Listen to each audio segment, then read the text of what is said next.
today.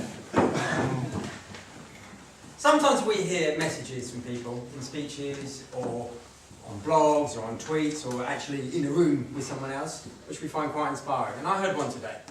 And that message today was, don't worry about getting inspired from all those people out there. Don't worry about the Bill Gateses and the Steve Jobs and the Paralympic athletes and the great and the good. But look to yourself to be inspired. Look inside to your own great achievements, to your own inner wonderfulness, to the great obstacles you've overcome. Now I found that to be a really powerful message. Quick show of hands, who else thinks that's quite a powerful message? Keep your hands up if you would be surprised to find out that the person who gave that message was 15 years old.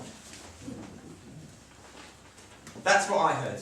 That's what Asha and I heard today, a couple of hours ago, when we went to see some 15 and 16-year-old students have a Toastmasters meeting. And that's what YLP is. It's the Youth Leadership Programme. And we've got a great history of it in this club. So, the purpose of this speech tonight, which has no serious or frivolous objectives, thank you very much Dave, it's just an education slot, is to let you know what the possibilities are for us to run these type of outreach programs in Toastmasters, with or without new pathways experiences, whatever the programs and the manual says.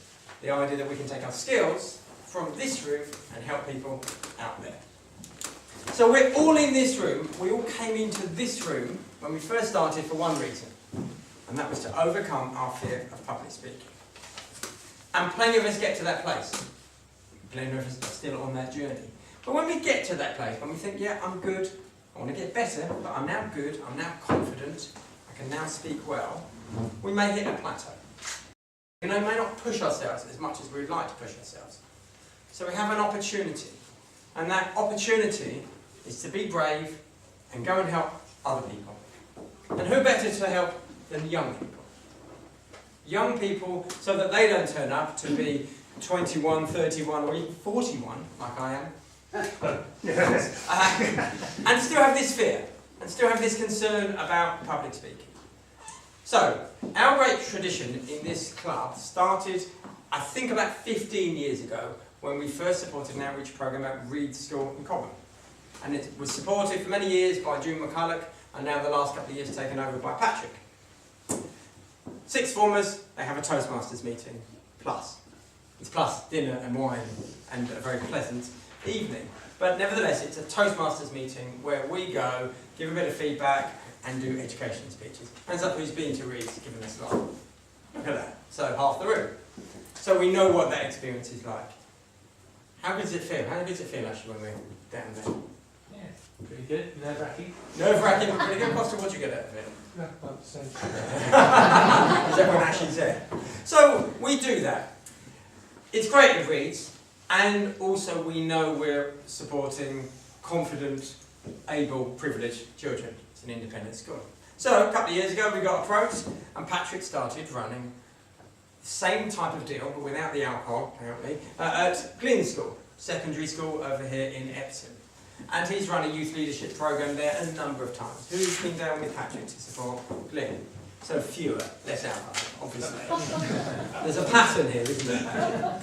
So Patrick and Peter and Amanda and others did such a good job that one of the teachers there, Joe Gale, he moved school and then approached us and said, Patrick, can you come and do another one at our school? And Patrick said, no, too busy, although he's got teenage boys, you think you want to be out of the house even more.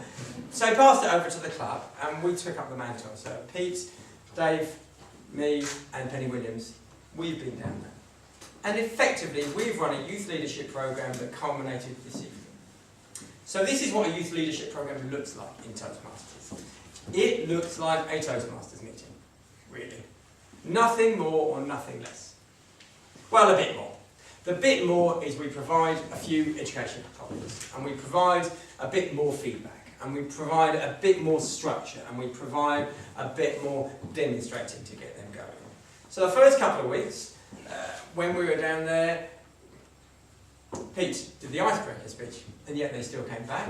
And then they did the general evaluation, and yet they were all writing and learning notes. And I was a Toastmaster, and yet people didn't complain. So gradually, they got into it, didn't they? Gradually they started liking it. Gradually they started enjoying it. And pretty well, we would show up every week, sit at the back, do a general evaluation, do a bit of feedback, and they would run the show. And what you would see were students getting organised, bringing their lecterns up, having their rotas, having their speeches mostly prepared, having their impromptus mostly done, starting to offer good feedback and grow incrementally. Think about the speeches we've just seen, and Justin and Katie, you'll remember what your speaking was like at C1. Both confident speakers, but we see the improvement. Look around the room, the advanced speakers, what you were like earlier on. We see the stretch. And we're taking the role of teachers here. So we're taking the role of people who have the opportunity to see young people grow and stretch and challenge themselves and become great public speakers. And tonight's evening was awesome. We did nothing. I did no preparation, had a couple of email to and fro, but they did the Toastmastering, they did the speeches, 3 prepared speeches, all delivered very, very well, including that inspiring speech. Topics, evaluation, the topics master even called parents to speak, with the most brilliant setup I've ever seen. It was Syra that did it. She said, okay, this one's going out to parents. Just 20 seconds for you to stand up in your chair and be able to answer this question. So she said, talking about a child of yours who's in this room, I'd like you to share 3 things that you admire and appreciate about this child. Mum. It was so well set up. It was brilliant. You couldn't have picked it. So why talk about this? Why tell us about this? This is not just for experienced speakers to be able to get involved with and organise. And it's not just because at the moment it's somewhere in this system for our leadership programme. I don't know where it is in Pathways. But it's to know that as soon as we've cracked it, which doesn't mean that we're brilliant speakers, but as soon as we've got to the place where we feel we can speak well and we don't fall apart when we're on the stage, that's the time. That's the time to say, okay, where can I go and organise? Where can I go and teach people public speaking? So if you think, yeah, actually I would like to, then find an environment. Who here's got kids at primary school? Sorry guys, it's not difficult. Speak to your head teacher. That's how it goes. I'm starting a club at Asher School next term. They will be very appreciative of it. Who here's got kids at secondary school? Not so easy, but nevertheless possible. Again, we did this in a secondary school. Great appreciation. People really, really like this. Don't do it on your own. There's just no need. We're in a room full of colleagues. There's no need. Get something organised, get it set up, put the word out there, and have people come along with you. There are some reasonable materials produced by Toastmasters. They're not wonderful, are they? I mean, they're all right. They're there or thereabouts. But we've produced some materials. We've produced some session plans, so you can happily go and run youth speaking programmes. We will support it. Definitely, definitely. We get lots out of it as well. This is not just a great big bit of altruism, we get loads out of it. Pete, what did you get out of it, being involved in that programme? Well, I'd seen the kids going from quite nervous to being very inspirational, as you say, and really changing, turning it around, saying, well, I just want to learn how to speak better because I want a better job. And then come towards the end of the 8 sessions and saying, I want to be a better speaker because I want to change the world. Yes. It's kind of, that big journey was quite amazing. Thank you, Pete. Dave, what did you get out of it? Very similar to Peter, however, the interesting thing is when we first started off, and you had the evaluators, they were dialing in and being really harsh. And it's explaining to them that whenever you hear other people's comments, you go, yeah, that's fine. But when you hear about yourself, it really strikes in your heart. It's interesting to hear them become kinder as Yes. time goes by. Yes, they weren't getting stuck in quickly. They definitely went, commend, absolutely.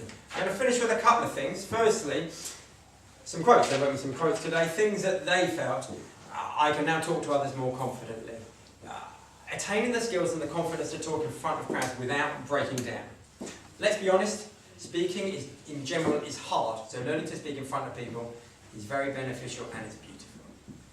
So, we've had a great time, we've enjoyed it, we've done well. We've got 15 kids speaking well. My encouragement is to get involved as well. I'd like to finish off just by showing you they offered us a little word of appreciation and thanks. And I just want Dave and Pete to come on up and we should take a little round of applause for this great hard work we've done in helping these people become better public speakers.